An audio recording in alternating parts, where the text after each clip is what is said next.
அனைவருக்கும் வணக்கம். இப்பொழுது நாம் மயிலாடுதுறை பூம்புகார், கண்ணகி பிறந்த மண், கண்ணகி வளர்ந்த மண். இந்த மண்ணிலிருந்தான் கண்ணகி மதுரைக்கு நீதி கேட்கப் போனார். பூம்புகார் காப்பாற்றிய கண்ணகியை மதுரை பழிவாங்கிவிட்டது. அந்த வரலாறு ஒரு புறம். இந்த மண்ணில் கண்ணகியை நினைவூட்டும் விதமாக பெண்களுடைய உரிமைகளை பெறுவதற்காக மருத்துவர் ஐயா அவர்களால் நடத்தப்படுகின்ற ஆகஸ்ட் 10ஆம் தேதி மாநாடு நடக்கின்ற இடத்தில் அந்த திடலில் இருக்கிறோம். நம்மோடு இணைந்திருக்கிறார் பாட்டாளி மக்கள் கட்சியினுடைய மாவட்ட செயலாளர் பாக்கம் சக்திவேல் அவர்கள் மற்றும் பாட்டாளி சமூக ஊடக பேரவையினுடைய மாநில செயலாளர் துரை கோபி அவர்கள். அனைவருக்கும் வணக்கம். வணக்கம். ஆனால் இந்த மாநாடு, இந்த பூம்புகார் மகளிர் மாநாடு மிக நெருக்கடியான காலகட்டத்தில் நடத்தப்படுது. இந்த மாநாட்டை நீங்கள் எப்படி சிறப்பாக நடத்த போகிறீங்க? இந்த மாநாட்டிற்கு எவ்வளவு கூட்டம் வரும்? வாழும் தெய்வம் மருத்துவர் ஐயா அவர்களை வணங்கி, ஏன்னா இப்போ என்ன மாவட்ட செயலாளர் அறிவித்து 40 நாள் தான் ஆகுது. ஒரு கடுமையான போராட்டமான நாள் தான் இந்த 40 நாட்களும். இதில் இந்த மாநாடு ஐயா கொடுத்துருக்காங்கன்னா, இந்த மாநாடை மிகப்பெரிய வெற்றி மாநாடாக நான் அது அமைவதற்கு என்னோடு இருக்கிற இந்த மயிலாடுதுறை மாவட்டத்தில் நிர்வாகிகளும் சரி, அடுத்தது தஞ்சை மாவட்டம், அடுத்தது திருவாரூர் மாவட்டம், நாகப்பட்டினம் மாவட்டம், இந்த 4 மாவட்டங்களை சேர்ந்து உள்ளடக்கி மிகப்பெரிய ஒரு களத்தில் நாங்கள் பெண்களை திரட்டுவதற்கான எல்லா ஏற்பாடும் செய்கிறோம். இந்த மாநாட்டினுடைய நோக்கத்தை பெண்களுக்கான அந்த பாதுகாப்பை வலியுறுத்தி இந்த மாநாட்டில் 2 லட்சம் பேரை நாங்கள் திரட்டுவாங்க. 2 லட்சம் பெண்களை இங்கே இந்த இடத்துக்கு வர வச்சு ஐயாவை கருத்து சொல்ல நான் ஏற்பாடு. நான் கேட்குறது 2 லட்சம் பேர் தமிழ்நாடு பூராவா இல்லாத இந்த 4 மாவட்டத்தில் மட்டுமா? 2 லட்சம் பெண்கள் இந்த 4 மாவட்டம் தான். மயிலாடுதுறை மாவட்டம், திருவாரூர் மாவட்டம், தஞ்சை மாவட்டம், நாகப்பட்டினம் மாவட்டம், அந்த 4 மாவட்டத்தில் மட்டும் 2 லட்சம் பேர் தமிழ்நாடு முழுவதும் வருவாங்க. அது வர்றதுன்னா அது எங்கள் கணக்கில் நாங்கள் வைக்கல. எங்களோட இலக்கு இந்த மாநாட்டில் 2 லட்சம் பேர் நாங்கள் இந்த டெல்டா மாவட்டத்தில் மட்டும் ஏற்பாடு பண்ணுறோம், மகளிர்களை ஏற்பாடு பண்ணுறோம். அதாவது இப்போ தேர்தல் வரப்போகுது இன்னொரு 10 மாதத்தில்.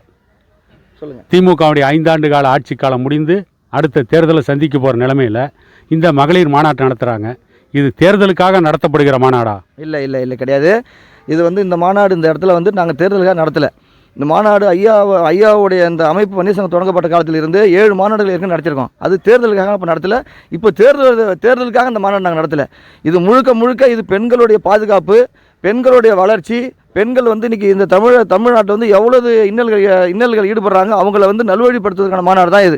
இது ஏன் சொல்கிறேன்னா, இந்தியாவில் வாழ்கிற எத்தனையோ அரசியல் கட்சிகள் இருந்தாலும் பெண்களுக்கான பாதுகாப்பை உறுதி செய்கின்ற வகையில் பெண்களை கூப்பிட்டு ஒரு மாநாடு நடத்துகிற கட்சி பாட்டாளி மக்கள் கட்சி தான். அது பெண் உரிமை காவலர் மருத்துவர் ஐயா மட்டும்தான். இது தேர்தலுக்கு எதுவும் சம்மந்தம் கிடையாது. நன்றி. நீங்கள் பாட்டாளி சமூக ஊடக பேரவையில் இருக்கீங்க. இந்த மாநாட்டுக்காக பாட்டாளி சமூக ஊடக பேரவை என்ன செய்யும்? குறிப்பாக இந்த மாநாட்டுக்காக நீங்கள் எடுக்கக்கூடிய முன்னெடுப்புகள் என்ன? சமூக நீதி காவலர் மருத்துவர் ஐயா இருக்கும் திசையை வணங்கி, இப்போ சமூக ஊடக பேரவையை ஐயா அவருடைய தன்னுடைய நேரடி கட்டுப்பாட்டில் வச்சுருக்கிறாங்க. நாங்கள் என்ன செய்தி பகிர்ந்தாலும் அடுத்த நிமிஷம் ஐயா படிச்சுட்டு எங்களுக்கு இன்ஸ்ட்ரக்ஷன் டெய்லி கொடுத்துட்ருக்குறாங்க. இந்த மாநாடு பற்றிய செய்தி இங்கே என்ன நடக்குதுங்கிறத அன்னன்னைக்கு கேட்டு தெரிஞ்சுக்கிறாங்க. எங்களுடைய மாநில பொறுப்பாளர்கள், மாவட்ட பொறுப்பாளர்கள் அத்தனை பேரும் இதில் தீயாக வேலை செஞ்சுட்டுருக்குறோம். இங்கே நடக்கக்கூடிய ஒவ்வொரு செய்தியையும் நாங்கள் கொண்டு போயிட்டு மக்கள்கிட்ட சேர்க்குறத எங்களோட பணியாக வச்சுருக்கிறோம். ஒவ்வொரு மாவட்டம் தோறும் இந்த கட்டமைப்பை உருவாக்கி அதில் வாட்ஸ்அப் குரூப்களை உருவாக்கி ஒரு செய்தி ஐயா சொன்னாங்கன்னா அதை ஒவ்வொரு குரூப்லையும் போய் சொல்லிகிட்டு இருக்கோம். இப்போ அயலக பாட்டாளி அணின்னு ஒன்று உருவாக்கியிருக்கிறோம். இதனால் பார்த்திங்கன்னா செய்தி, நம்ம சொல்லக்கூடிய செய்தி மக்கள்கிட்ட வெகு எளிதில் போய் சேருது. சிலப்பதிகாரம் படைக்கப்பட்ட அந்த மண்ணில் பெண் உரிமைகளுக்கு அதிகாரம் கிடைக்க வேண்டும் என்பதற்காக ஐயா அவர் தொடர்ந்து போராடி இந்த மாநாட்டை நடத்திட்டு இருக்கிறாங்க. மாநாடு மிகப்பெரிய வெற்றி பெறும். அதுக்கு எங்களுடைய சமூக ஊடக பேரவையின் பங்களிப்பு என்பது மிக பெருசாக இருக்குங்க. மிக நன்றி. எல்லா மாவட்டத்தை சார்ந்த மாவட்ட செயலாளர்களும் மாவட்ட தலைவர்களும் தொடர்பு கொண்டு இந்த மாதிரி நாங்கள் அந்த மாநாட்டுக்கு ஏற்பாடு பண்ணிட்டு இருக்கோம், அதை செய்தியாக்குன்னு சொல்லிட்டு இருக்காங்க. அந்த செய்தி ஆக்கிட்டு இருக்கிறோம். ஆனால் நான் அந்த மாவட்டத்தில் பிறந்தேன், மயிலாடுதுறை மாவட்டத்தில். நான் அந்த இயக்கத்தில் ஒரு கிட்டத்தட்ட ஐயா கட்சி தொடங்கிய நாளிலேருந்து பயணித்து கொஞ்சம் வெளில போயிட்டு வந்தாலும் திருப்பி இந்த இயக்கத்திலேருந்து இணைஞ்சு செயல்பட்டுருக்கிறேன். நிறைய மாவட்ட செயலர் நான் என்னோடய வயதுகள அனுபவத்தில் பார்த்துருக்கிறேன். எங்கள் அண்ணன் பாக்கம் சக்திகள் இருக்காங்களே, இவங்களை எனக்கு 25 வருஷமாக தெரியுமே வழிய அவங்களோட பணியை சேர்ந்து பணியாற்ற ஒரு சந்தர்ப்பம் கிடச்சிருக்கு. ஒரு நிமிஷம் கூட இது நீங்கள் பதிவு பண்ணணும். எங்கள் அண்ணன் ஒரு நிமிஷம் கூட தூங்குறதில்லை. 24 மணி நேரம் அந்த மாநாட்டு சம்மந்தமாக பேசுகிறது. 1 மணிக்கு அடித்தாலும் ஆன்சர் பண்ணாங்க, 5 மணிக்கு அடித்தாலும் ஆன்சர். இதெல்லாம் யாரும் செய்ய மாட்டாங்க, அலட்சியப்படுத்துவாங்க. யாராவது கட்சியில் எந்த மட்டத்தில் இருக்கக்கூடிய பொறுப்பாளர்களாக இருந்தாலும் சரி, தொண்டர்களாக இருந்தாலும் சரி, ஒரு அவசரம்னு அடித்தா அடுத்த நிமிஷம் ஓடி நிற்கக்கூடிய மனிதரை ஐயா எங்களுக்கு மாவட்ட செயலராக நியமனம் பண்ணியிருக்காங்க. இது மிகப்பெரிய இந்த மாநாட்டுக்கான வெற்றியாக நினைக்கிறேன். ஏன்னா அண்ணன் அங்கே எல்லா ஊருக்கும் போகிறாங்க, நாங்கள் எங்கே கூப்பிட்றோமோ அங்கே வராங்க. இது மாதிரி முதன்முறையாக இந்த மாநிலத்திலேயே மகளிர் சங்கத்தை கட்டமைச்சு, சும்மா பேருக்கு கட்டமைக்கல, கூப்பிட்ட உடனே வந்து நிற்கக்கூடிய அத்தனை சகோதரிகள், எங்கே அண்ணன் சொன்னாலும் வந்து நிற்கக்கூடிய ஆற்றல் மிகு சகோதரிகளை ஒரு இந்த கட்சிக்காக கட்டமைச்சிருக்கிறாங்க. அவங்களால அந்த மாநாடு மிகப்பெரிய வெற்றி பெற போகுது, அதில் மாற்று கருத்தே இல்லை. ஏன்னா ஒவ்வொரு சகோதரிகளும் வந்து ஒவ்வொரு ஊரில் போய் மகளிரை திரட்டக்கூடிய வேலையை செஞ்சுக்கிட்டே இருக்கிறாங்க. அதனால தான் நாங்கள் உறுதியாக சொல்கிறோம், எங்கள் அண்ணனுடைய முயற்சியில் 2 லட்சம் பேர் இந்த மாவட்டங்கள்லேருந்து வருவாங்க. அதில் எந்த மாற்று கருத்தும் இல்லை. அதுக்கு ஊடக பேரை துணை நிற்கும். நம்மோடு இணைந்திருக்கிறார் பேராசிரியர் பூம்புகார் மனோகரன் அவர்கள். இந்த மாநாட்டை பற்றியும் டாக்டர் ஐயா இந்த மாநாடு நடத்துவதன் நோக்கத்தை பற்றியும் நீங்கள் என்ன சொல்ல நினைக்கிறீர்கள்? வணக்கம். மருத்துவர் ஐயா அவர்கள் பெண்களுக்கான முன்னேற்றத்திற்காக எண்ணற்ற திட்டங்களை செஞ்சுருக்கிறாங்க.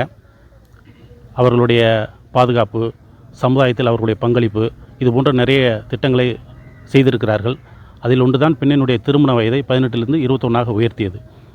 அதற்கு காரணம் என்னவென்று கேட்டால், 21 வயது அடையும் போது தான் ஒரு பெண்ணினுடைய உடல்நிலை மட்டுமல்ல, மனநிலையும் பக்குவமும் இருக்கும். அவ்வாறு பக்குவமாக இருக்கக்கூடிய நல்ல ஒரு பெண்மணியால் மட்டும்தான் நல்ல ஒரு குடும்பத்தை வார்த்தெடுக்க முடியும். நல்ல குடும்பம் தான் நல்ல சமுதாயத்தை வென்றெடுக்க முடியும்.